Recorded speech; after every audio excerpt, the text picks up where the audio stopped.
Mübarək Ramazan ayındayıq. Elhamdülillah. Allah Azze ve Celle hamd edirik ki bizi bu aya yetişdirdi. Və Allahdan istəyir ki bizi bu ayda çıxanda bağışlanmış halda çıxan qullarından etsin. Və sonra bilirsiniz ki mühüm məsələlərdən də biri dəvət məsələsidir.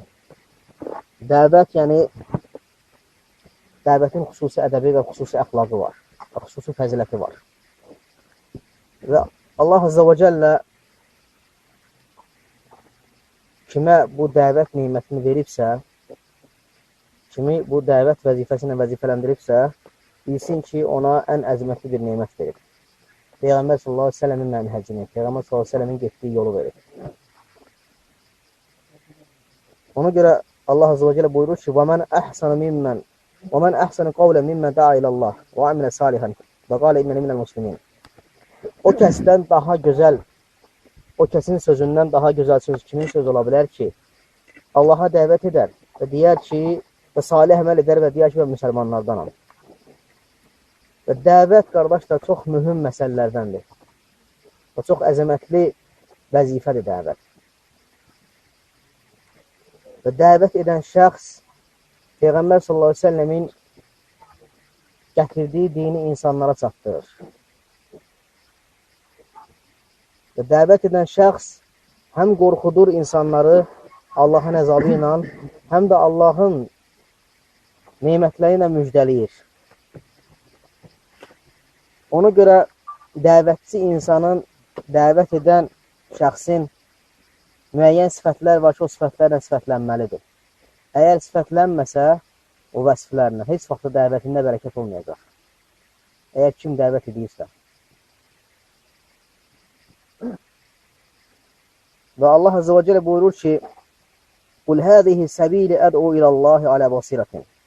De ki, bu mənim yolumdur, Allahın yoluna bəsirətlə dəvət edirəm. Ənə və mən ittəbə'ni. Subhanallah və mə ənə minəl müşrikin. Allah nöqsansızdır və mən müşriklərdən deyiləm. Və dəvətçi insanları dediyimiz kimi xeyirlə müjdəliyir, şərdən çəkindirir və insanlara hüccət qaldırır. Ona görə vacibdir ki, dəvətçi insanlara, yəni o şəxs ki, dəvət edir.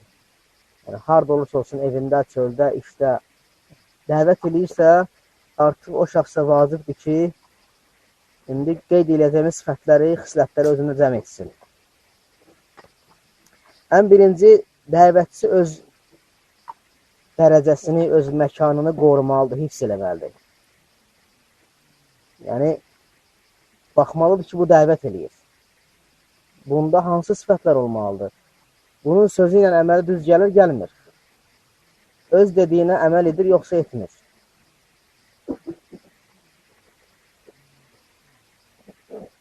Ona görə əsas biri dəvətçi mütləq ixlaslı olmalıdır. Əgər dəvətdə ixlas olmasa, insan heç vaxtı dediyi söz dəvət etdiyi şəxsin boğazından aşağı keçməyəcək. Qəlbinə girməyəcək onun. Ona görə mütləq dəvətdə ixlaslı olmaq lazımdır. Allah üçün dəvət eləməlisən. Allahın dininə. Və sonra Peyğəmbər sallallahu aleyhi ve sellemin şəriətinə müvafiq şəkildə dəvət eləməlisən. Nağıllarla deyil, kinolarla deyil, anekdotlarla deyil. Kitab və sünnə ilə dəvət eləməlisən. Və yaxud dəvətdə şirk əhlini dəvət eləyəndə şirkdən çəkindirmək əvəzinə namaza dəvət edirlər. Yəni, dəvət kitab sünnə üzərində olmalıdır. Kitab sünnə necə buyurursa dəvəti elə etməlisən.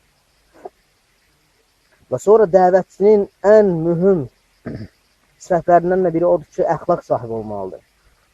Əxlaq da ki, bilirsiniz, qardaşlar, mühümdür. Əksəriyyət müsəlmanlar bu dəqiqə əxlaq problemləri var. Əksəriyyət müsəlmanlarda əxlaq problemi var. Əxlaq 0 dərəcəsindədir. Və elə bilirik ki, əxlaq nəsə qeyri-adi bir şeydir. Əxlaq nədir? İnsanın həyat tərzi, yaşayışı. İnsanın oturması, durması, yeməsi, içməsi, danışması, işi, gücü, hər şey insan əxlaqdır. Və əxlaq sahibi olmazsa, insan heç vaxt dəvətçi ola bilməz. Heç vaxt.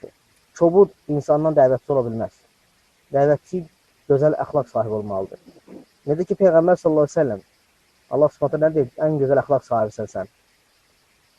Dəvətçi həmçinin gözəl ədəbli olmalıdır. Ədəb-ərkan yeri bilən olmalıdır. Böyük, kiçik, tanımalıdır. Böyüyə böyük kimi hörmət eləməlidir. Kiçiyə kiçik kimi hörmət eləməlidir. Şit hərəkət eləməməlidir. Mənasız şeylə danışmamalıdır. Peyğəmbər s.ə.v özündən böyüklərlə necə rəftar edirdi? Özündən kiçiklərlə, uşaqlarla necə rəftar edirdi? Və necə sahabələr uşaqların yanına keçəndə görüşərdi, salam verərdi. Lakin bizdə tərsinədir. Ona görə mütləq dəvətçi qardaşlar ədəblə ədəblənməlidir, gözəl ədəblərlə. Və sonra dəvətçi səbir eləməlidir, səbir. Heç vaxtı tələsmək olmaz. Necə xavariclər tələsirlər. Elə bir istəyirlər ki, bütün dünya bir dəqiqə müsəlman olsun. Bu mümkün deyil. Dəvətçi səbir etməlidir. Səbir etməsən, heç vaxtı əldə edə bilməyəcəksən. Allah Azə və Cəl nə deyir? Namazla, səbirlə Allahdan kömək etsin, yardım etsin. Və dəvətçidə ən mühüm sifətlərdir bunlar. İxlaslı olmaq, sünnəyə tabi olmaq, əxlaqlı olmaq, ədəbli olmaq və səbirli olmaq. Dəvətdə səbir etməsən, heç vaxtı dəvətdə bərəkəti görməyəcəksən. Mütləq səbir etməlisən. Səni acılayacaqlar da, səni təhqir edəcəklər. Sənə 1000 dənə söz deyəcəklər, böhtan atacaqlar. Səbr etməlisən. Hər deyildiyi sözə görə gedib onu döyməklə iş qutarmır. Hər deyildiyi sözə görə gedib təhqir eləməklə iş qutarmır. Bu dəvət deyil. Peyğəmbər s.ə.v nə elədilər? Taifdə daşladılar, üzünü yardılar, başını yardılar. Zeyd keçdi qarşısına, bütün daşları Zeydə. Nə dedi? Dedi ki, mələk gəldi ki, ya Rasulü, əmr et dağları elmirək bunların başına. Dedi, ya Rabbi, onlar bilmirlər, zahirdirlər. Onları bağışda. Ola bilsin, onların bellərindən tək Allah'a ibadət edən bir nəsil gəldi. O Peyğəmbər s.ə.v səbri, həmçə sahabələrin səbri. Və sonra dəvətçi qardaşlar, hilm olmalı dəvətçilər, hilm, yumşaqlıq. Sərtlik heç vaxtda dəvətə... Peyğəmbər s.ə.v nə deyir? Deyir, sərtlik hansı şeydə olar sonra sındırar. Yumşaqlıq harada olsa onu düzəldər. Hansı işdə yumşaqlıq olsa onu düzəldəcək. Hətta dünyavi məsələlərdə. Adi yol polisi saxlarsın səni. Sərt olsa nə edəcəksən? Bütün sənədə olacağını qeyəcəksən. Misal olaraq deyirəm. Amma yumşaq rəftar eləsən, görürsən ki, əlhamdülillah. Yəni dəvət də belə, dəvətdə qardaşlar, insan yumşaq olmasa, hilm olmasa insanda heç vaxtı sözünün bərəkəti olmayacaq. Sözündə əsas insana sənə dəvət eləmək düşür. İnsanların qəlbinə sənin sözünü çatdıran Allah Subhanahu taaladır. Sənin sözün onların qəlbinə çatdırır, onlara eşitdirir, onları başa salır. Allah da onların qəlblərində sevgi yaradır, hidayət verir. İnsan dəvətində ixlaslı olarsa, sünnətə müvafiq olarsa, əxlaqlı olarsa, yumuşaq olarsa, səbir edərsə dəvətində. Ona görə Allah Azə və Cələ buyurur ki, فَبِمَا رَحْمَةٍ مِنَ اللّٰهِ لِنْتَ لَهُمْ وَلَوْ كُنْتَ فَضًّا غَلِيظَ الْقَلْبِ لَنْفَضُّ مِنْ حَوْلِكَ. Peyğəmbər s.ə.v deyir ki, əgər Allahın rəhmətindəndir ki, sən yumuşaqsan yəni. Əgər sən sərt və qaba olsaydın, sənin ətrafında heç kim olmazdı. Peyğəmbər s.ə.v ətrafında heç kim olmazdı. Peyğəmbər s.ə.v yumuşaqlığındandır ki, gördüyünüz insanlar dəstə-dəstə Peyğəmbər ətrafına topulandılar. İnsanlar İslamı qəbul etdi. Və sonra dəvətçinin sifətlərindən rifq olmalıdır, rifq. Rifq insanlara rəhmət gözündən baxmaq. İnsanlara rəhmət gözündən baxmaq, baxaraq dəvət eləmək. Onu odun içərisindən çıxarmış kimi belə baxmaq ki, odun içərisindədir. Ya qohumu, ya qonşunu, ya valideyni və s. İnsanda rifq olmasa, heç vaxtı o dəvətində bərəkət olmayacaq. Yəni, rifq olmasa insanda sözü axıra kimi çatdıra bilməyəcək. Yəni, insan, gələ rifq olar ki, insanda rəhmət gözündən baxar ki, onu oradan qutarmağa çalışar. Yəni, boğulan bir insanı insan necə qutarmaq istəyir?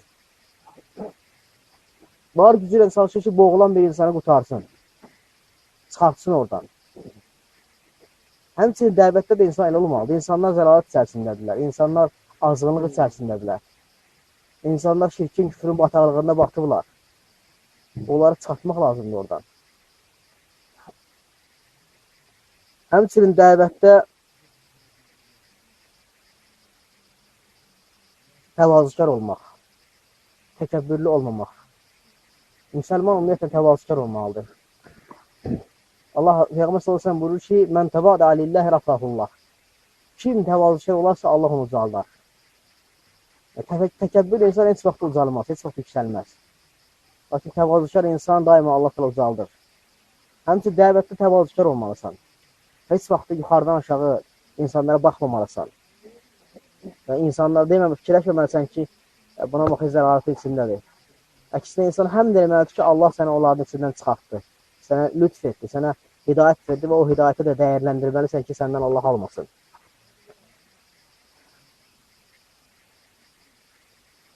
Və sonra dəvətdə insan bütün əxlaq məsələlərini özündə əhatə edən, bütün əxlaqi keyfiyyətləri özündə cəmləməlidir insan, müsəlman, dəvətçi. Yəni, hansı məsələ ki, əxlaqa daxildir, onu özündə düzəltməlidir. Özündə əxlaqında nə problem varsa onu düzəltməlidir. Çünki dəvətçi bir qudva olmalıdır, nümunə, örnək olmalıdır. İnsanlarla müamiləsində sanki Peyğəmbər sallallahu əleyhi və səlləmin insanlarla etdiyi müamiləsi kimi olmalıdır. Qudva olmalıdır, nümunə olmalıdır, örnək olmalıdır. Necə ki, Allah Azze və Cəllə buyurur ki, لَقَدْ كَانَ لَكُمْ فِي رَسُولِ اللّٰهِ أُسْوَةٌ حَسَنَةٌ Allahın Rasulunda artıq sizlər üçün nümunələr var, gözəl örnəklər var. Yəni, Allaha, لِمَنْ كَانَ يَرْجُ اللّٰهِ وَالْيَوْمِ الْآخِرِ Allaha ümid edən və axirət günü ümid edən insanlar üçün, Allahı çox zikr edən insanlar üçün Peyğəmbər s.ə.v-də örnəklər var, nümunələr var. Və sonra ən təhlükəli məsələlərdən də biri, qardaşlar, dəvətçi insanın ən təhlükəli məsələlərdən də biri odur ki, insanın, dəvətçinin sözü ilə əməli müxalif olsun. Özü əməl etməsin, insanları çağırsın. İnsanlara nəsiyyət eləsin, lakin öz əməli püskündə. Yəni, özündə olmayan şeylərə insanları dəvət eləsin. Sözü ilə əməli müxalif gəlir. Düz gəlmir. Allah Azze və Cəllə buyurur ki, Ya eyyuhəl-ləzīnə əmənu, ey iman gətirənlər, limə təqulunə mə lə təfəlun, etmədiyiniz bir şey niyə deyirsiniz insanlara, başqalarına? Kəbura məqtən indəllahi ən təqulu mə lə təfəlun. Sizin bu etmədiyiniz bir şey demək, Allah yanında böyük günahdır. Başqa ayda deyir ki, ətəəmurunən nəsə bil-birri və tənsəvun ənfusəkum və əntum tətlunəl kitəb, əfələ təqilun. İnsanlara, yaxşılıqlara əmr edirsiniz. Özünüzü unudursunuz. Yəni, ona buna yaxşılıqlara əmr edirsən, ona buna gözəl şeyləri dəvət edirsən, lakin özünü yaddan çıxardırsan. Bu da ən təhlükəli məsələdir ki, dəvət edən, dəvətçi insanın halı yəni, müxalif olur. Sözünə əməli. Ona görə elə görürsən ki, bəzən elə insan, müsəlmanlardan, elə qardaşlardan elə şey görürsən ki, yəni, vallahi bərbad deyərək.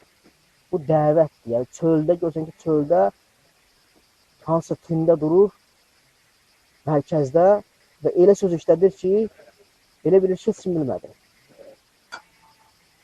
Sən dəvətçisən, ey qardaş, sən dəvətçisən. Sən insanların nəzərləri sənin üstündədir. Və sonra dəvətçidə olan əsas təhlükəli məsələlərdən biri odur ki, nəsihət eləyəndə cəmaət içində nəsihət eləyir.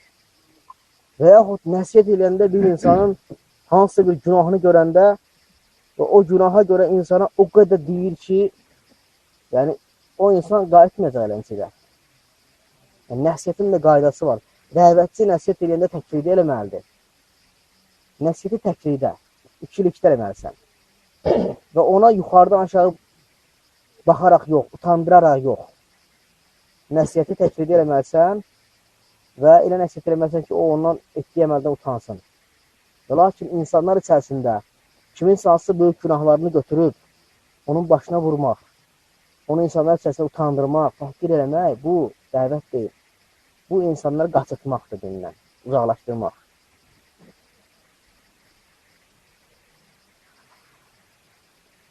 Həmçinin dəvətçidə olan ən pis xislətlərdən də biri odur ki, yalan. Yalan. Yalan olsa dəvətçidə heç vaxt o insan dəvətçi ola bilməz. Yalan, həsəd, qeybət, nəmmamlıq və faiş əməllər. Ona görə bax, Loğman əleyhissalam oğluna görə necə tövsiyələr eləyir. Oğluna, Loğman əleyhissalam. Və əmur bil-ma'ruf və nəhy anil munkar. Yaxşılıqları əmr et, pisliklərdən çəkindir. Vasbir alə mə əsabək. və sənə baş verən müsibətlərə də səbr elə. İnnə zəlikə min azmin umur. Həqiqətən bu işlər yaxşılıqlara əmr etmək, pisliklərdən çəkindirmək və bu işlərdə səbr etmək insanda əzm tələb edən işlərdəndir. Və la tusa'ir xaddaka lin-nasi və la təmşi fil ardı mərhə. İnsanlara yuxarıdan aşağı baxma, xor baxma. Yer üzündə təkəbbürlüklə gəzib dolaşma. İnnallaha la yuhibbu kullu muxtalan fəxur. Allah heç vaxt özündən razı insanı sevməz. Vaqsud fi məşşikə vaqdud min savti. Yerişini yəni düzət. Yerişində insan yerişində elə yeriməlidir ki, ora bura boylanaq, yox, onun bunun qapısına, həyətinə. Bunlar hamısı dəvətdir, qardaşlar, hamısı. Yerişini düzelt, yəni yerişini elə yeri ki, düzgün olsun yerişin. Və səsini yüksəyə qaldırma. İnnə ənkərə ləsvat ilə savtul həmid. Həqiqətən ən çirkin səs uzun qulağın səsidir. Fikir versən, necə hamısı dəvətlə bağlı olan şeylərdir bunlar. Dəvətçidə cəm olan xislətlərdir. Hansı ki, naqis şeylər çəkindirir. Ona görə dəvətçi qardaşlar fikirləşməlidir ki, qiyamət günü Allah Azə və Cəllənin qarşısında duracaq. Və etdiyi hər bir, nəinki dəvətçi, hər kəs yəni. Allah Azə və Cəllə hər kəsdən etdiyi hər bir əməlin hesabını soruşacaq. Ona görə müsəlman qardaşlar bu ayda çalışmalıdır ki, bu ayda bu mədrəsədən ibrətlə çıxsın, ibrət alsın, öz naqisliklərini düzəlsin. Vallahi insan dəyişmirsə Ramazandan Ramazana, dəyişmirsə, vallahi insan üçün yəni problemdir bu. İnsan Ramazanı qutardı, dəyişmədirsə, keçmişində olan o pis xislətləri atmadısa kənara, o pis ədəbləri, əxlaqları tərk eləmədirsə, elə həmən insan kimi qaldısa, vallahi o insan halı bərbaddır, yəni bir abırsılıqdır. Ona görə müsəlman çalışmalıdır ki, ibrət alsın, bu Ramazanda özünü düzəlsin. İnsan özünü yaxşı tanıyır. İnsan özünü yaxşı tanıyır. Bilir ki, hansı əxlaqlarında, hansı günahlarda, naqislikləri var. İnsan bilir. Hər kəs bilir. Və insan çalışmalıdır ki, o naqislikləri düzəlsin. Vallahi ki, Allah qiyamət günü insanın qarşısına qoyacaq, tək və tək hər kəsdən danışacaq tərcüməsi olmadan, insanın bütün əməllərini onun qarşısına qoyacaq. Allah Azə və Cəllə istəyirəm ki, Allah Azə və Cəllə bizi bu ayda bağışladığı qullarına etsin, bu ayın xeyrindən, bərəkətindən bizi məhrum etməsin. Allah qardaşımızı da Allah bərəkət versin. Sağ olun, qardaşlar, iftardır, şamaqdamız bir dəvətli sizi şamaqya. Qul qovlu hədə, əstəqfirullah. İxlasla.com saytı tərəfindən təqdim olundu.